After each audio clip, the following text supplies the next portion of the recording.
What's good, people? Right by now it's a Q&A, and I think it's number 11. And as you can see, I'm looking kind of smart. But anyway, let's get into this video.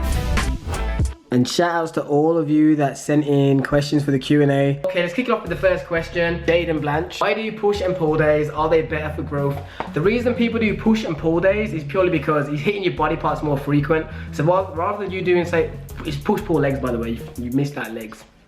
But yeah, basically, the reason is hitting some of your body parts more frequent. For example, if you're doing a 4-day split, let's say like, I don't know, back and biceps, chest and triceps, shoulders, and then you do legs, that's 4 days. So like, there's more time going between each day. Like when you have your rest day, repeat. There's more days gone by till you hit that body part. Whereas push-pull legs cuts down one of the days of your lifting time, which means shorter time for recovery, which means you're putting more pressure on your muscles and therefore forcing progressive overload and making them grow quicker. That is the theory behind it, and the reason I do it is because I just want the body parts, for that reason, I want the body parts to be hit as much as possible to hopefully force the growth and make some gains. That was actually a good solid question. I think I answered it fairly okay. I'm proud. Yo TJ, where do you want to be in 5 years time? Shouts out to you, Seb, for rocking the Stay Game stringer. I appreciate it. 5 years time. Everyone always says 5 years. In 5 years time, hopefully working for myself and not working a 9-to-5 job 5 days a week. That is the actual aim. Okay, I got another question. Hey, been a fan of your channel for roughly around a year or so now. It's great to see how much you've grown in that time. My question is your opinion on bodybuilding on a vegan diet, and would you ever consider doing it? Would be interesting to hear your take on that topic. Good luck and view the channel in the future. Those of you that seen it on screen know that I paraphrased a bit, but that was the gist. Personally, would I ever do vegan bodybuilding? No, purely because me personally, I'm a fussy eater in general, so I can't see me being able to sustain a vegan diet and not lose weight, like too much weight, you know what I mean, and maintain my current physique. But other people that do it personally, it's all well and good. Like, I don't see anything wrong with it, in my opinion.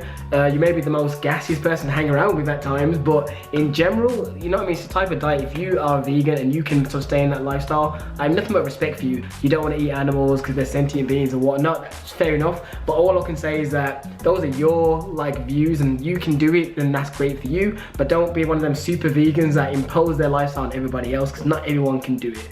So that's my gist. If you want to do vegan bodybuilding, go for it. Like, trust me, more power to you. Stay getting them gains. We'll answer Mandy's question next. This is the tone girl from what videos you've seen. Oh my god, you weigh like 5 pounds more than me right now. You make me want to cry. I guess that wasn't a question.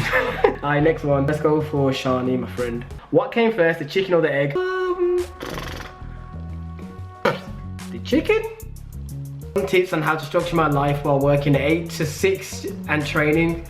Would a 3-day split be ideal or nah? Shit, 8 till 6. Bruh, I feel for you. Nah, that's a long shift. I work 9 till 5, but recently I found out I'm supposed to be working 9 till 5:30 or 8:30 till 5, and I've been working there 8 months and nobody told me this. So apparently I've been half hours short every single day. 8 till 6. Personally, I think a 3 or a 4-day split would be fine. All you need really is a good hour, 45 minutes to an hour actually in the gym. So if you haven't got too much spare time after work, or you don't want to be in the gym that long, personally, 45 minutes to an hour, and that's not including if you want to do cardio. You get a nice solid routine in, and make sure the rest periods aren't too long, no longer than a minute really. As long as you make sure to work your muscle and you get a nice pump and you leave the gym satisfied, I personally think that'd be fine. I always prefer those two split to like upper and lower personally. That's just my preference. So really, you just gotta make sure that you can find the balance is right for you. Like, it's hard for me to tell you exactly what, because obviously I don't know much about you apart from you work 8 to 6. I don't know what else you do around that. Like me, I have to do the YouTube and filming and stuff, so therefore that adds up to extra time. Anyway, all that mumbo jumbo was to just say is make sure that you're getting enough sleep, and if you've got the energy to do it, a nice 3-day or 4-day split will be fine. That is the gist. I just mumbled on for ages. If you could train with any athlete, who would it be and why? I'm gonna do 2. I'm gonna go with the first person, Chris Jones, purely because I think he's quite funny. I think he'd be someone cool to kick you with in the gym, but I also think he'd make sure I do my work. You know what I mean? Like, I feel like he'd be someone laid back you can actually hang with, but I feel like in the rest periods, but I know that he'd probably push you, make sure you work. The second person would be Bradley Martyn for the exact same reason. I think both of them have really great personalities, and I think that is really good, because you need someone in the gym that that enjoys life as well as like working out. Because there's some people that go to the gym and literally all they think about is gains, biceps, macros, diet, and you can't really build like a good rapport. So I'm using Bradley Martyn and Chris Jones. I'm looking kind of smart in this shirt and tie though, innit? I ain't gonna lie, I look kind of smart. And this purple, this is like the purple from like, you know, like the Joker. On camera it's blue, but this is like purple, like the Joker's jacket from Batman, trust me.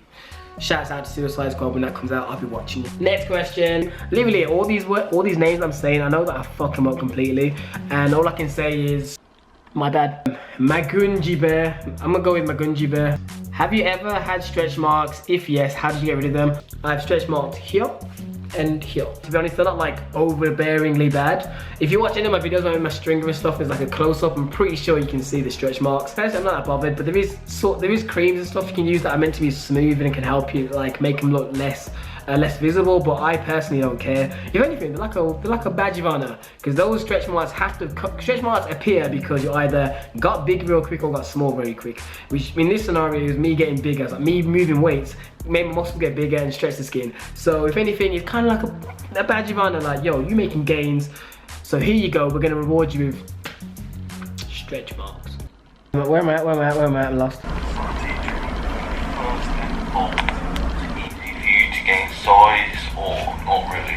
You're very quiet. I think I was clicked off it, so now I can't replay it.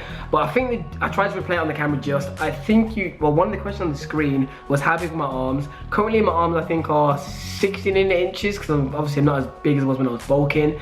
And your actual question you were speaking, I think you said how easy is it for me to put on mass or something like that.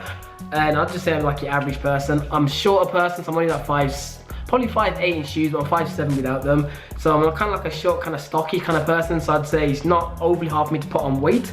If anything, it's harder for me to like lose the weight and like keep it off. Because my bad if that was not your question, but it was too quiet.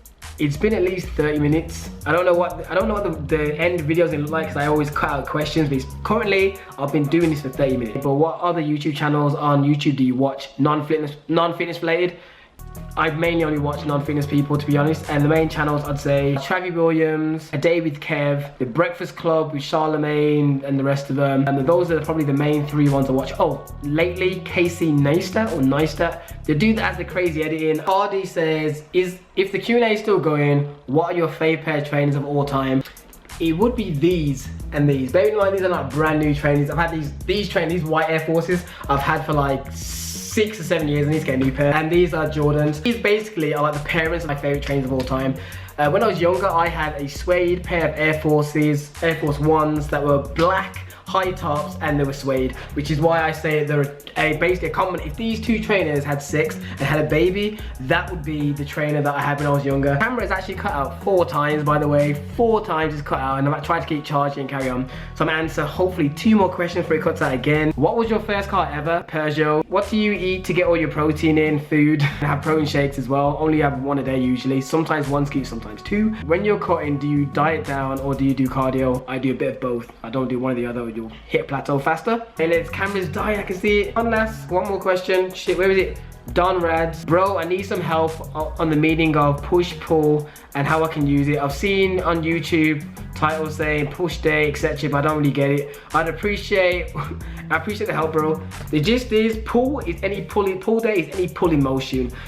So you have pull-ups, you have a lot of back movements that basically pull, aren't they? Because you're kind of pulling it, whether it be rows, whether it be lat pull downs, you're doing pulling motions. Push day is the opposite, so you're doing chest, shoulders, triceps, you know what I mean? Biceps is also considered a pull as well. So hopefully that got it and that you understand it. Anyway, the camera is about to cut out, so thanks for watching this video. Hit that thumbs up button. Hit it, thumbs. If you like this video, like, comment, subscribe, and I'm about to go to church. I'm not. Shorts, bitch. See me putting in the hard work now.